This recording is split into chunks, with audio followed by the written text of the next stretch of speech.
Astagfirullahaladzim. Ada Ini Bu ya, di medsos lagi rame soal ada orang yang cerita pengalaman dia hamil di luar nikah. Dan parahnya lagi, banyak orang yang komentar ikut-ikutan cerita hal yang sama Bu ya. Padahal kan itu aib ya Bu ya. Dan itu menurut Bu ya seperti apa?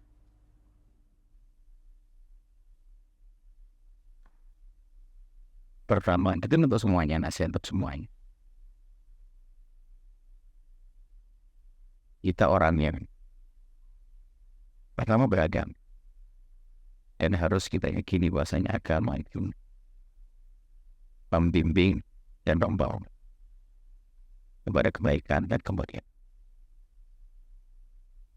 Sangat berbeda jika kita bicara dengan orang yang tidak beragama. Hidupnya tentu tidak ada rambu-rambu. Kalau beragama ada rambu-rambunya. Dalam agama Islam, rambu-rambu itu tidak lain adalah upaya untuk memuliakan manusia itu sendiri. Khususnya di dalam permasalahan yang disebut tadi. Kehamilan itu hendaknya adalah dari sebuah pernikahan. Dan pernikahan itu sendiri harus berdasarkan kesepakatan. Dan setelah memilih, kemudian minta petunjuk kepada Allah. Indah dalam Islam bukan hanya ketemu syahwat di pinggir jalan, lalu saya coba. Maka indah di dalam Islam, maka anak-anak itu semuanya. Pemuda pemudi dimanapun kalian berada, kalian harus menjadi wanita mulia, laki-laki mulia. Keturunan adalah bisa kita sebut aset masa depan.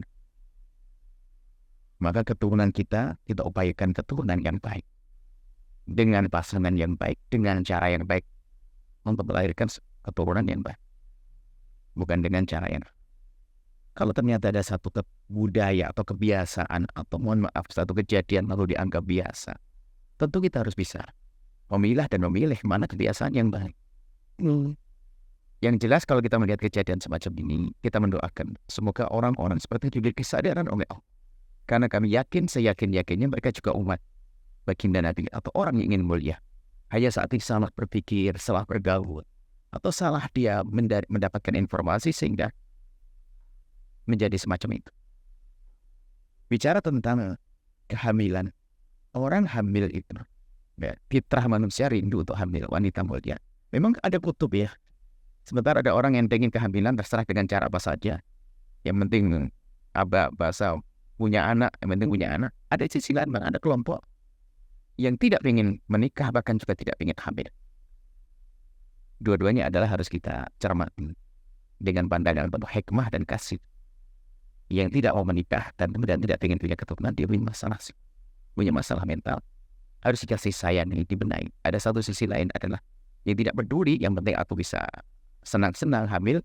Ada sisi kekurangan dari sisi batinnya, keimanannya, yang sedikit hapus, yang harus dibangun kembali. Maka kami ingatkan kepada semuanya, kehamilan harus atas dasar pernikahan, dan pernikahan Anda dengan memilih. Maka Buya ada silsilah sebetulnya tentang diklat cinta, bagaimana membangun cinta, kemudian bagaimana merawat cinta, kemudian bagaimana ngecas kembali cinta yang sudah mulai kropos. Itu harus dengan cinta. Kemudian cinta dibarengi dengan syariat. Hal-hal yang semacam itu kita harus prihatin. Kita mendoakan semoga orang-orang yang punya masalah semacam itu diberi kesadaran oleh Allah, sehingga setelah itu mereka punya rasa malu, kemudian kembali kepada cara hidup yang dirindui oleh Allah dan Rasulnya. Adapun tadi yang disebutkan gimana? Dan ada juga yang bilang Bu ya, kalau misalkan lebih baik hamil duluan di luar nikah daripada orang yang udah nikah tapi nggak hamil-hamil Bu ya. Fenomena seperti itu bandingannya hamil tidak nikah atau menikah belum hamil. Kalau ukurannya hanya ukuran untuk standar atau cara melihatnya adalah bukan pandangan iman, bukan pandangan kenal Allah, bukan pandangan kemuliaan, mungkin bisa jadi. Karena itu biasanya berangkat dari orang tidak memuliakan pernikahan. Di dalam Islam, pernikahan sangat diakui. Di selain Islam, sebetulnya zina dan halal. Hampir semua agama mengharamkan berzina. Adab pun juga banyak, tidak ada urusan dengan agama. Cuman perbedaan ada di dalam Islam yang namanya pernikahan sangat agung dan agung. Dengan nama Allah, ada ridho Allah.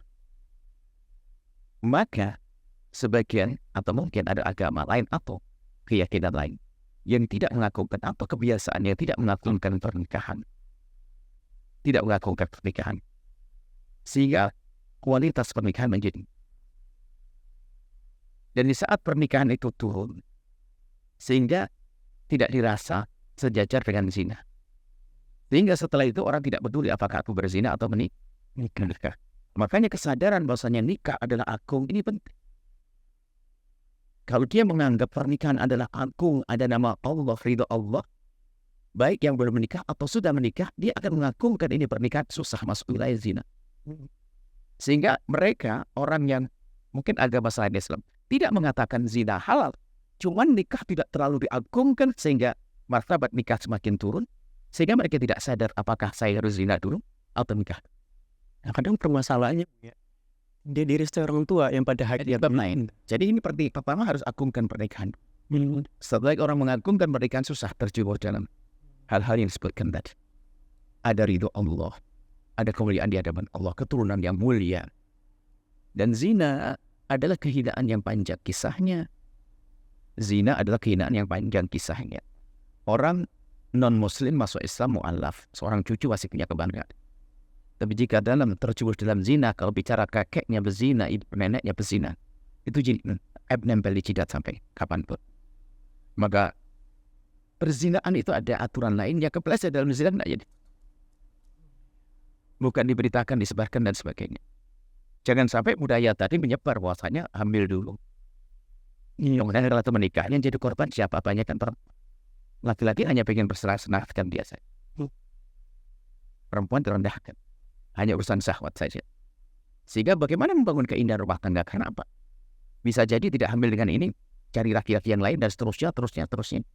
Sehingga menjadi berzina dan rusak hidup ini. Rusak hidup ini. Wahai anak-anakku semuanya. Jika kalian ingin memiliki satu kebiasaan tradisi budaya, tentu wilayah sesuai dengan syariat Nabi yang memuliakan kalian.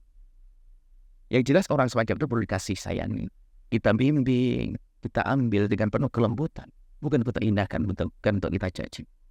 Prihatin kalau ada orang-orang semacam itu, dia perlu kita angkat, kita muliakan. Adapun masalah orang tua tidak setuju, tentunya ini tidak bisa dilihat dari banyak hal. Bisa jadi tidak setuju karena memang dia tidak layak, tidak sesuai, tidak pantas. Kemudian penolakan anak atau pembangkangan anak dengan ketidaksetujuan orang tua ini juga banyak faktor. Di antaranya sang anak sendiri telah masuk wilayah salah, menjalin cinta yang salah, mencintai orang yang tidak layak untuk dicintai. Misalnya jatuh cinta, terperosok dalam cinta, cintanya cinta buta, bukan mencintai orang yang layak. Sehingga di saat orang tuanya menolak pun dia memberontak, dia menganggap ini pilihan terbaik, padahal dia terperosok dalam cinta. Ini adalah kita punya diklat cinta, ada inspirasi cinta. Yang masalah jatuh cinta itu penting sekali. Kepada siapakah kita akan menjatuhkan cinta? Kalau orang salah mencintai, kalau Pak Kuya dan Buya adalah kalau orang salah makan, ya paling sakit perut. Tapi kalau salah mencintai, sakit seumur hidup. Kita mencintai orang yang salah, kita akan tersiksa sepanjang hidup. Nah ini biasanya terjadi permasalahan. Mungkin orang tuanya wawasannya tidak ada. Dia hanya menginginkan anaknya mendapatkan laki-laki yang tampak kebiarnya, dunianya dan sebagainya, tidak melihat sisi agama. Bisa jadi sehingga di saat sang anak yang menginginkan seorang perempuan yang baik atau laki-laki baik tidak bisa nerima. Atau sebaliknya, orang tua punya wawasan baik, sang anak ini liar, dia terlanjur jatuh cinta. Lihat bahasa Indonesia menarik sekali, istilahnya jatuh cinta. Kenapa? Anak asmara. Lihat kalau sudah kena anak asmara, tidak digunakan akal sehatnya, padahal cinta itu rasional. Kalau tidak pakai akal sehatnya, lihat dunia selalu gamer, gula jawa rasa coklat. Kalau tidak dia ini adalah diskusi cinta. Mungkin adik-adikku semuanya ingin belajar ilmu cinta, mungkin kita buat hal khusus tentang cinta, bagaimana mencintai, fase-fase mencintai, dan apa bikin cinta seperti apa, merawat cinta seperti apa. Nah kalau orang tua tidak setuju, wahai adik-adikku semuanya, ridho orang tua adalah segala-galanya. Kalau memang menurutmu, wahai anak-anakku, calonmu adalah orang yang baik, kemudian orang tuamu tidak bisa menyetujuinya, kalian bisa minta tolong pada orang-orang bijak, orang-orang bisa didengar oleh orang tua untuk bisa mendiskusikannya. Tapi kalau sampai melawan dengan cara hamil duluan engkau direndahkan. Perempuan direndahkan dan laki-laki sudah tidak takut kepada Allah. Dan alangkah banyaknya setelah itu, dan ternyata laki-laki juga lari juga ada, naudzubillah. Kalau seandainya tidak lari pun zina dulu melakukan dengan keharaman, melakukan keharaman. Kalau orang tua tidak setuju seperti itu, cari yang lain lagi. Orang hebat kan begitu, tidak hanya jangan dunia jangan dianggap sempit. Tidak ada dia masih ada yang lain. Luas ya Luas, cari yang mulia, cari yang baik ya sesuai dengan keingat, sehingga seolah-olah begini, pernikahan bukan antara aku dengan dia. Akan tetapi pernikahan antara aku dengan dia, di sini ada orang tuaku. Alangkah indahnya jika orang tuaku dengan orang tuanya juga akrab. Aku baik dengan orang tuanya, istriku baik dengan orang tuaku. Saudaraku baik dengan saudaranya, indah. Kenapa kita tidak mencari keindahan? Sehingga di dalam Islam itu masalah pernikahan betul-betul direncanakan. Mulai dari memilih pasangan, kemudian masalah kafaah dipertimbangkan, kesesuaian, keserasian. Sehingga ini menuntut seorang yang jatuh cinta itu tidak akan menjatuhkan cintanya kecuali memang memutuskan untuk keabadian. Jadi fase-fase bercintanya benar. Tidak orang terperosok dalam cinta. Cinta yang salah. Terlanjur mencintai sehingga bingung dia. Mau saya tinggalkan dia, saya terlanjur cinta. Mau saya lanjutkan, saya tersiksa. Karena dia tidak layak untukku dan ini banyak. Ini termasuk dalam cinta yang salah. Jadi permasalahannya orang tua ini adalah perlu didiskusikan. Bisa jadi yang salah adalah anaknya, bisa jadi yang salah orang tuanya. Yang jelas tidak boleh dengan tidak restu orang tua lalu melanggar Allah Subhanahu wa taala ya anak-anak itu semuanya. Iya, pada akhirnya ada yang hamil duluan, Bu, ya mau gak mau orang tua harus restu karena dia hamil duluan gitu. Ada itu dengan terpaksa meninggalkan luka yang panjang kisahnya. Belum lagi adalah di hadapan Allah ya anak-anakku semuanya. Tidak seperti itu. Jangan sampai ini sedikit cerdas ya anakku. Kalau kamu ingin menikah, Eki menikah dengan seorang perempuan. Lalu perempuan itu tidak setuju orang tuanya. Alasannya demi cinta dengan Eki, aku akan tetap menikah. Abang membawa kemana saja saya mau. Tiap. Kalau Eki cerdas, Eki akan berkata, wah ini perempuan paling bahaya untuk hidupku. Ibunya yang rawat kecil, dari kecil saya ditinggal, apalagi saya yang baru kenal sehari. Laki-laki cerdas begitu, loh kok mau begitu? Ini ibu bapaknya yang rawat saja begitu mudah ditinggalkan, apalagi saya. Begitu juga, wahai perempuan, anak-anakku perempuan. Jika ada laki-laki rela menikahimu padahal orang tuanya tidak setuju, maka ketahuilah bapak ibu yang rawat dari kecil saya ditinggalkan, engkau akan ditendang esok hari. Kita harus cerdas dong dalam melihat sikap seseorang, watak seseorang, kepribadian seseorang. Ya kalau kita maksakan, kita siap ditendang dong. Ini bapak ibunya yang rawat dari kecil, ditinggalkannya. Bagaimana aku yang baru kenal 1 bulan, 2 bulan, hanya karena rayuan, bukan karena pemberian yang sesungguhnya. Nah seperti itu. Ini harus kita pahami dalam hidup. Maka zina adalah haram, takutlah kepada Allah. Kemudian nanti untuk mempermudah pintu halal, kita harus ada bahasan khusus pintu halal dipermudah. Jangan takut dengan halal. Semakin pintu halal kita buka, haram tertutup. Tapi kalau kita mempersulit pintu halal, haram terbuka. Dan ingat takut kepada Allah. Kita punya. Terus kalau misalkan dari mungkin pihak laki-lakinya atau perempuan yang belum siap nih, Bu, ya, tapi dari syahwatnya sendiri itu udah bergejolak banget. Siap dalam hal apa? Siap menerima kelahiran anak atau siap apa? Tapi menghalalkan sebuah jalinan ada. Menikah, oke. Sambil kuliah, kita juga mengalami menikah sambil kuliah, PSS. Bersendiri. Yang penting kita terhindar dari haram, terhindar dari dosa. Urusan anak bisa saja anggap pacaran yang halal dengan pernikahan yang benar. Sambil saling support, saling mendukung. Kemudian untuk masalah kehamilan diatur-atur sendiri. Yang menjadi masalah adalah orang tidak takut kepada Allah. Kemudian ada sebuah keyakinan bahwa pernikahan dianggap penghalang sukses dalam menajat. Itu harus bangga dalam hidup. Dan ada orang kalau saya nikah nanti gagal. Oh enggak. Gagalnya menggapai cita-cita karena pernikahan adalah karena nikahnya tidak direncanakan dengan baik. Berarti harus siap dulu ya. Tentu dengan pasangan yang bakal mendukung dong. Misalnya Eki masih sekolah, calon masuk sekolah, saya ingin sama-sama sekolah. Saya ingin menyelesaikan program ini gimana? Tapi sudah syahwat saya tinggi. Kita halal. Halal menikah. Yang penting saya yang tahu diri saja. Saya yang menjaga diri. Untuk masalah kehamilan bisa yang jelas kalau terjadi kehamilan pun juga halal. Akan tapi untuk itu mudah hari ini. Kemudian setelah itu enak menuntut ilmu, siap pikirannya cerdas dengan Allah dan Rasulnya. Tidak melakukan dosa, selesai. Meskipun dari dia sendiri belum siap secara finansial kah atau itu. Siapa menikah harus yang finansial? Pacaran itu adalah juga ngerok duit. Pacaran bisa, zina bisa, kenapa dengan halal nggak bisa? Apa yang menjadikan pernikahan menjadi berat? Ada orang gondang-ganding ke sana kemari, traktir segala macam ada kan? Iya. Sekarang anggap saja cuman bedanya adalah halal.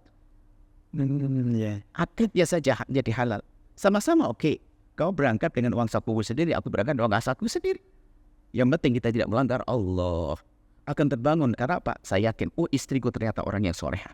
Dia takut pada Allah, semakin tumbuh cinta. Dia juga melihat suamiku juga semakin tumbuh cinta. Semakin indah. Hingga nanti selesai kuliah, dia bisa di pelaminan, di acara, resepsi, dan kan dari resepsi ada masalah. Gak ada masalah. Halal itu, permasalahan kita itu kadang-kadang untuk mencari halal dipersulit dengan berbaca-baca sebab. Sehingga seolah halal itu kayak pungguk Sudah digapai. bulan jadi susah banget. Mau halal, ini halal mudah. Dan tidaknya halal kita permudah. Halal yang direncanakan.